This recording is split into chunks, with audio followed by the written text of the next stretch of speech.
Fed up of floor robes, driven to distraction and drowning with doom boxes? Tired of living in chaos? Welcome to Decluttering Untangled, how to declutter when you're overwhelmed, ADHD or autistic. I'm going to help you uncover the secrets to decluttering, no matter what hurdles you face. You'll discover how to declutter, de-stress and transform your world.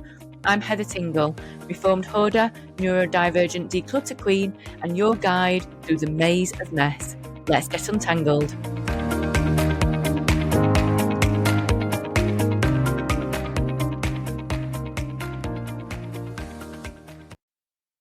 Hello Untanglers, and welcome back to another episode of Decluttering Untangled with me, your host, Heather Tingle. Today, I want to talk about a topic that gets people a bit defensive and also very emotional, and that is collectables. Your collections, you know, the shelves of figurines, the boxes of old magazines, the Beanie Babies, those Beanie Babies that might still be worth a fortune one day. Maybe. So if you've ever said it's not clutter, it's my hobby, it's my collection, then you are in the right place for this one. So let's untangle that line between collection and clutter, especially if you've got a neurodivergent brain and things hold a little bit more meaning and emotion than other people might understand. Now, collecting itself is not a bad thing. So I think it's really quite a healthy thing to do. I think it's a hobby. It's a good way of spending time. And it's something that many of us with ADHD or autism find deeply comforting.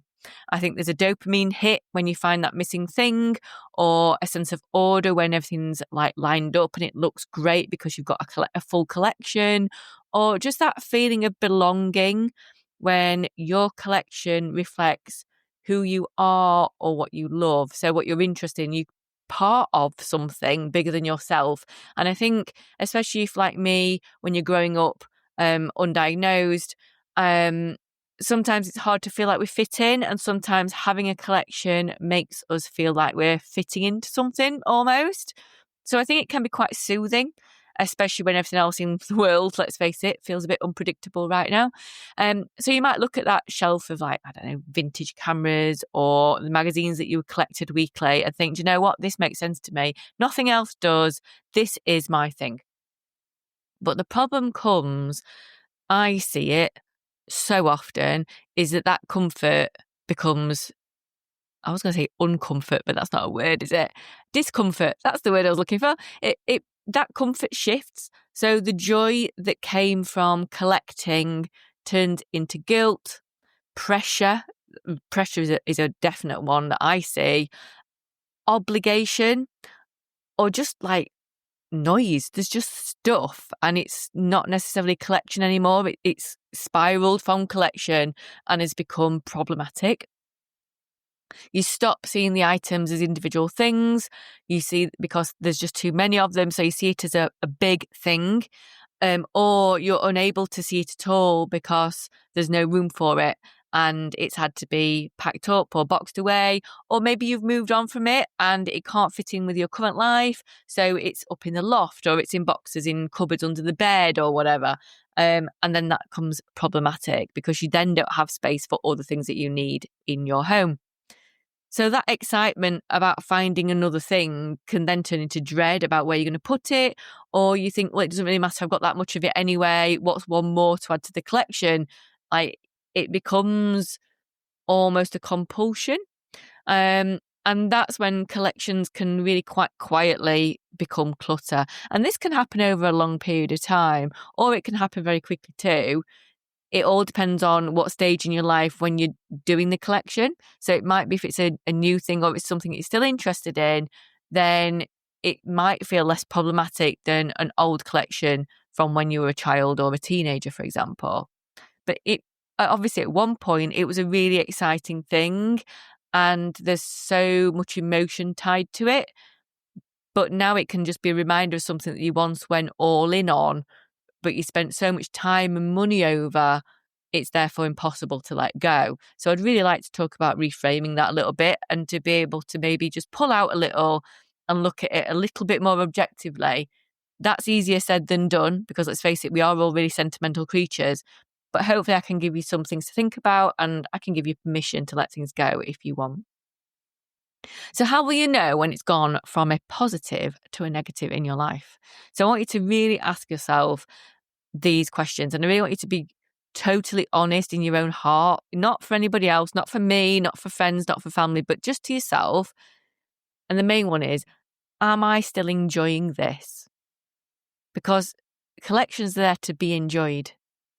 So really analyze, are you enjoying it? And ask yourself, if you're not, why? Is it because it's no longer you and it's no longer enjoyable in itself, or is it's not stored in a way that means it can be enjoyable? So really have a think about that. Are you keeping it out of habit or your obligation to your past self? I think especially when we've gone all in on something, we feel obligated to that version of ourselves that loved it. I know I used to have a real thing for like Winnie the Pooh and Tigger. Who knew that an ADHD, I was, undiagnosed ADHD would have a bit of a thing for Tigger. And I got into it a lot older than I should have. That's a horrible thing to say, but I was, in my early 20s, and I went all in on it and I loved it. But then when I looked at it again in my 30s, when I was decluttering, it felt like an obligation to past me to keep it. But I did let them go because I actually looked at the items themselves and thought, actually, I'm only keeping this because of then, because of who I was then, because I loved it then. I am keeping it for me now. So ask yourself, do you love this?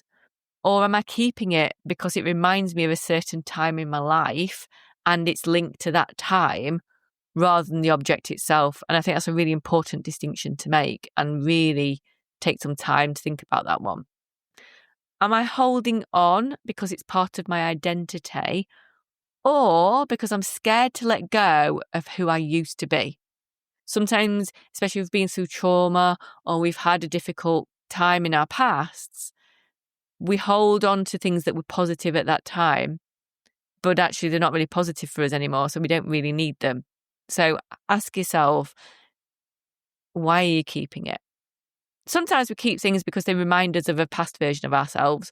So a hobby we used to love, a relationship we've moved on from, or a time that felt easier or sometimes harder. And that's really it's completely human. That is normal. But those objects don't have to carry the weight of that story forever. Like, there is no point keeping that story forever, because that story can be told in different ways, or it might be a story that you want to change the ending to. So you don't need that. So the main one, though, really is, are you enjoying this collection? Or are you just keeping it because you think it might be worth something one day? Or you can't let it go because of how much it costs at the time compared to the minimal amount maybe it's worth now? I've seen so many people keep boxes of collectibles in lofts, in garages, in spare rooms because they might be valuable. But in all honesty, if it is sitting in a box gathering dust, it is not adding any value to your life right now. And it is only worth something if you actually sell it anyway. And if you're not going to sell it, it's not worth anything at all. It's worth zero.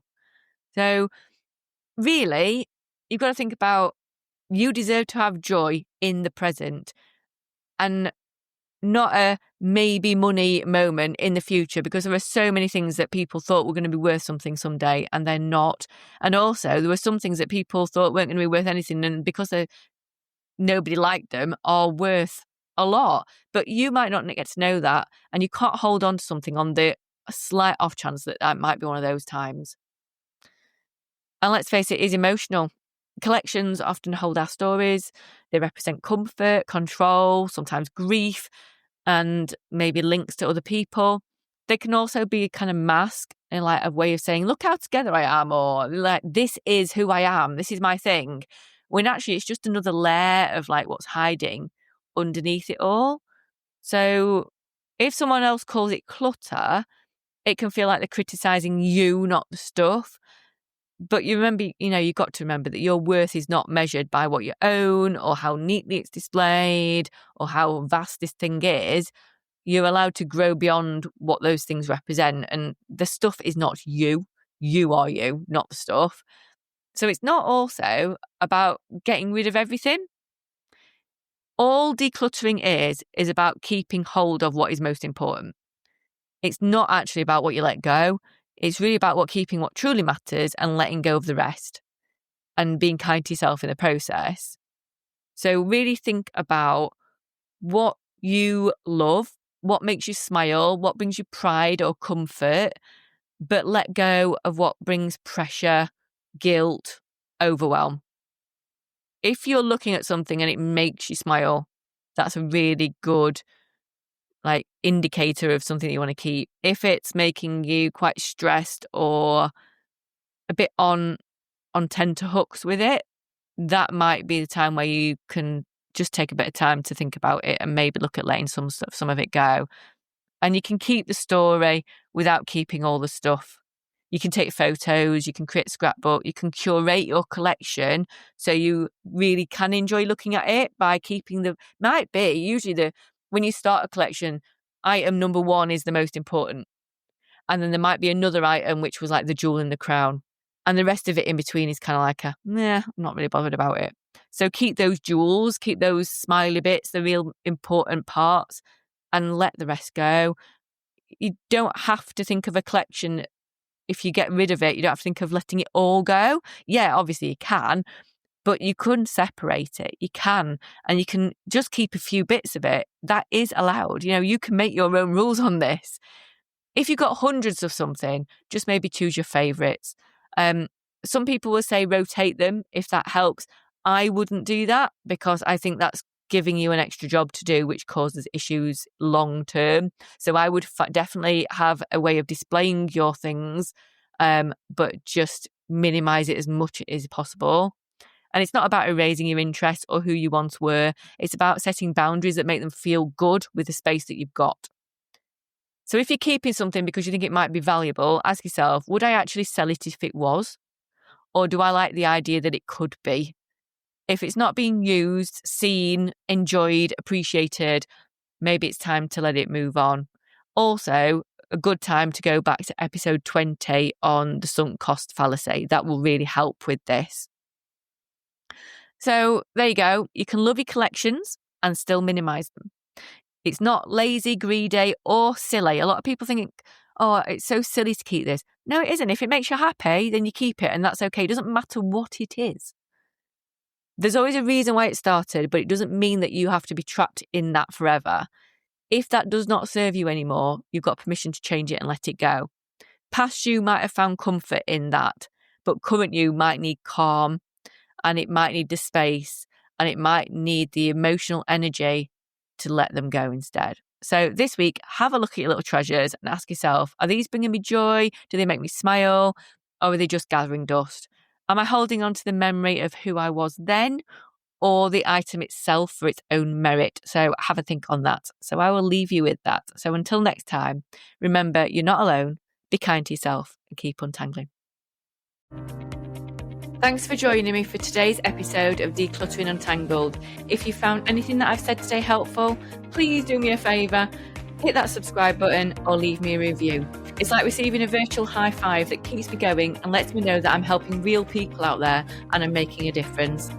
Please remember, you're not alone in this. I'm building a community of fellow untanglers over on Facebook. Just visit the show notes for the link to my free decluttering community. So until next time, remember, you're not alone, you're not lazy, you can untangle your life.